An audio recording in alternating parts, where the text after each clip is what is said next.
안녕하세요. 깊은 울림과 지혜를 나누는 시간입니다. 혹시 누군가 항상 나를 지켜보고 있다는 생각에 불안하거나 답답함을 느껴본 적 있으신가요? 현대사회에서 우리는 수많은 CCTV와 타인의 시선 속에서 살아갑니다. 때로는 그 시선이 우리를 옥죄고 어디론가 꽁꽁 숨어버리고 싶다는 생각을 하게 만들기도 합니다. 하지만 만약 그 시선이 우리를 감시하고 판단하는 눈이 아니라 가장 깊은 사랑과 이해로 우리를 감싸 안는 따뜻한 눈길이라면 어떨까요? 오늘 우리는 고대 이스라엘의 왕이자 시인이었던 다윗의 노래 시편 139편을 통해 바로 그 놀라운 진리를 만나보려 합니다. 이 시는 우리 삶의 가장 깊은 곳, 가장 어두운 순간까지도 함께 하시는 하나님의 임재에 대한 경이로운 고백입니다. 오늘 말씀을 통해 여러분의 마음에 세상이 줄 수 없는 깊은 평안과 위로가 가득하기를 소망합니다. 본격적인 이야기에 앞서 잠시 시간을 내어 구독과 좋아요를 눌러주신다면 이 귀한 지혜의 말씀이 더 많은 영혼에게 닿는 데 큰 힘이 될 것입니다. 여러분의 그 선한 손길 위에 하나님의 크신 은혜와 축복이 함께하기를 기도합니다. 이제 다윗의 목소리에 귀를 기울여 보겠습니다. 시편 139편 7절부터 12절까지의 말씀입니다. 내가 주의 영을 떠나 어디로 가며 주의 앞에서 어디로 피하리이까? 내가 하늘에 올라갈지라도 거기 계시며 스올에 내 자리를 펼지라도 거기 계시니이다. 내가 새벽 날개를 치며 바다 끝에 가서 거주할지라도 거기서도 주의 손이 나를 인도하시며 주의 오른손이 나를 붙드시리이다. 내가 혹시 말하기를 흑암이 반드시 나를 덮고 나를 두른 빛은 밤이 되리라 할지라도 주에게서는 흑암이 숨기지 못하며 밤이 낮과 같이 비추이나니 주에게는 흑암과 빛이 같음이니이다. 이 놀라운 고백은 한 가지 질문으로 시작됩니다.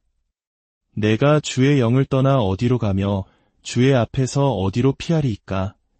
이 질문을 처음 들으면 마치 무언가로부터 도망치려는 사람의 절박한 외침처럼 들릴 수도 있습니다. 실제로 성경에는 하나님의 임재를 피해 숨으려 했던 인물들의 이야기가 나옵니다. 인류의 첫 조상이었던 아담과 하와는 죄를 지은 후 두려움에 사로잡혀 에덴 동산의 나무들 사이에 몸을 숨겼습니다. 예언자 요나는 하나님의 명령을 거역하고 그분의 낯을 피하여 머나먼 다시스로 가는 배에 올랐습니다. 예수님의 비유에 등장하는 탕자 또한 아버지를 떠나 먼 나라로 가서 모든 것을 탕진했습니다. 이처럼 죄와 수치심, 두려움은 우리로 하여금 본능적으로 하나님으로부터 숨고 싶게 만듭니다. 어쩌면 오늘 이 시간에도 삶의 무게에 짓눌려 혹은 남몰래 지은 죄 때문에 하나님으로부터 멀리 도망치고 싶다고 느끼는 분이 계실지 모릅니다. 교회의 수많은 사람들 속에 섞여 있으면 하나님께서 나를 못 찾으실 거라고 생각하며 숨어 있을지도 모릅니다. 하지만 다윗의 질문은 도망치고 싶은 자의 절망적인 절규가 아닙니다. 오히려 그 어떤 상황 속에서도 결코 하나님으로부터 벗어날 수 없다는 사실에서 오는 경이로움과 깊은 위로의 고백입니다. 다윗은 지금 불가능한 탈출 계획을 세우며 안도하고 있는 것입니다. 그는 묻고 있습니다. 내가 어디로 가야 당신에게서 벗어날 수 있습니까? 그리고 곧바로 깨닫습니다. 아, 그런 곳은 이 세상 어디에도 없구나. 다윗은 상상할 수 있는 모든 공간을 탐험하며 이 진리를 확인합니다. 첫째로, 그는 수직적인 공간, 즉 하늘과 땅 아래를 이야기합니다. 내가 하늘에 올라갈지라도 거기 계시며 스올에 내 자리를 펼지라도 거기 계시니이다. 하늘은 신성하고 영광스러운 공간의 상징입니다. 인간이 닿을 수 있는 가장 높은 곳을 의미하죠. 반면 스올은 구약시대 사람들이 생각했던 죽은 자들의 세계, 즉 깊은 땅속 어둡고 침묵만 가득한 공간을 의미합니다. 삶의 모든 활기가 사라진 절망의 장소입니다. 다윗은 말합니다. 내 영혼이 가장 높은 영광의 자리에 있든 가장 깊은 절망의 나락, 죽음의 문턱에 떨어져 있든 하나님, 당신은 바로 거기에도 함께 계십니다. 우리 한국인들은 한 이라는 정서를 이야기하곤 합니다. 때로는 너무나 깊은 슬픔과 억울함에 빠져 세상이 온통 잿빛으로 보이고 마치 죽음의 그림자가 드리운 듯한 경험을 할 때가 있습니다. 바로 그 수올과 같은 깊은 절망 속에서도 하나님의 임재는 떠나지 않는다는 것이 다윗의 고백입니다. 더욱 놀라운 것은 신약의 시대에 사는 우리들은 이 고백을 더 깊은 차원에서 이해할 수 있다는 사실입니다. 예수 그리스도께서는 십자가에서 죽으시고 무덤에 묻히심으로 친히 그 죽음의 권세가 지배하는 수올까지 내려가셨습니다. 그리고 사흘 만에 부활하심으로 죽음과 수올의 권세를 완전히 깨뜨리셨습니다. 그로 인해 이제 믿는 자들에게 죽음 이후의 세계는 더 이상 어둠과 절망의 공간이 아니라 주님과 함께하는 낙원이 되었습니다. 그러므로 우리는 삶의 가장 높은 순간뿐 아니라 죽음의 가장 깊은 골짜기를 지날 때에도 주님께서 우리와 함께하심을 확신할 수 있습니다. 둘째로, 다윗은 수평적인 공간, 즉 동쪽과 서쪽 끝을 이야기합니다. 내가 새벽 날개를 치며 바다 끝에 가서 거주할지라도, 새벽 날개란 동쪽에서 떠오르는 아침 햇살이 순식간에 온 세상을 비추는 모습을 시적으로 표현한 것입니다. 빛의 속도로 가장 먼 동쪽 끝까지 날아간다고 해도, 그리고 고대 이스라엘 사람들에게 세상의 서쪽 끝으로 여겨졌던 것인지 중에 그 바다 가장 먼 곳에 홀로 거주하게 될지라도 다윗은 고백합니다. 거기서도 주의 손이 나를 인도하시며 주의 오른손이 나를 붙드시리이다.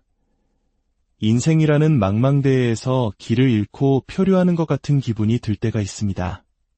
어디로 가야 할지, 무엇을 붙잡아야 할지 막막할 때 이 말씀을 기억하십시오.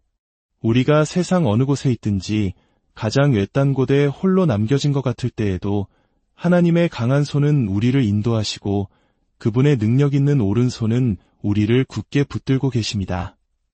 그 손은 결코 우리를 놓치지 않습니다. 마지막으로 다윗은 어둠이라는 개념적 공간을 탐험합니다. 내가 혹시 말하기를 흑암이 반드시 나를 덮고 나를 두른 빛은 밤이 되리라 할지라도 어둠은 종종 죄와 비밀, 절망을 숨기는 장소로 사용됩니다. 우리는 어둠 속에서는 다른 사람들이 나를 볼 수 없다고 생각합니다. 그래서 남몰래 죄를 짓기도 하고 깊은 절망 속으로 자신을 숨기기도 합니다. 하지만 다윗의 고백은 충격적입니다. 주에게서는 흑암이 숨기지 못하며 밤이 낮과 같이 비추이나니 주에게는 흑암과 빛이 같음이니이다. 인간의 눈을 가리는 짙은 어둠도 하나님의 눈을 가릴 수는 없습니다.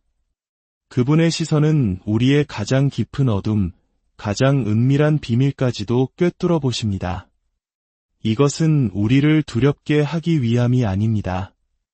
오히려 우리가 어떤 칠흑 같은 절망 속에 빠져 있다 할지라도 하나님의 빛은 그곳까지 비추어 우리를 찾아내시고 건져내실 수 있다는 놀라운 소망의 메시지입니다. 그런데 여기서 우리가 반드시 짚고 넘어가야 할 중요한 점이 있습니다. 하나님은 어디에나 계신다는 이 진리는 모든 것이 하나님이다 라는 생각과는 전혀 다릅니다.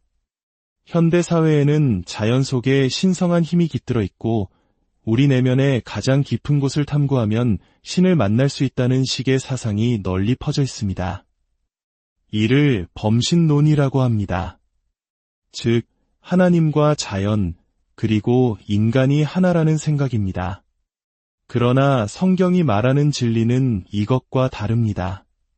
하나님은 자신이 만드신 이 세상 어디에나 존재하시지만 결코 피조물과 동일시될 수는 없는 창조주로서 초월적인 분이십니다.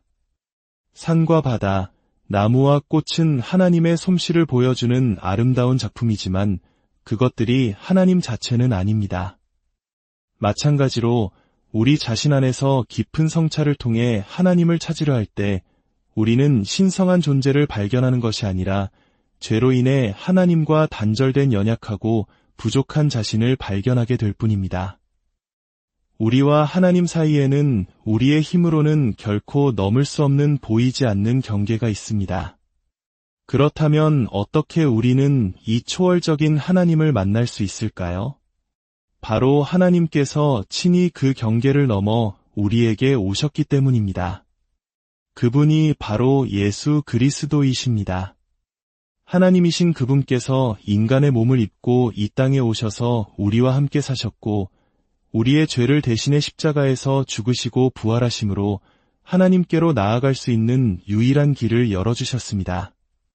그러므로 우리가 하나님을 만나는 길은 우리 내면을 파고드는 것이 아니라 우리 밖에서 우리를 위해 행하신 예수 그리스도의 놀라운 사랑과 은혜를 믿음으로 받아들이는 것입니다.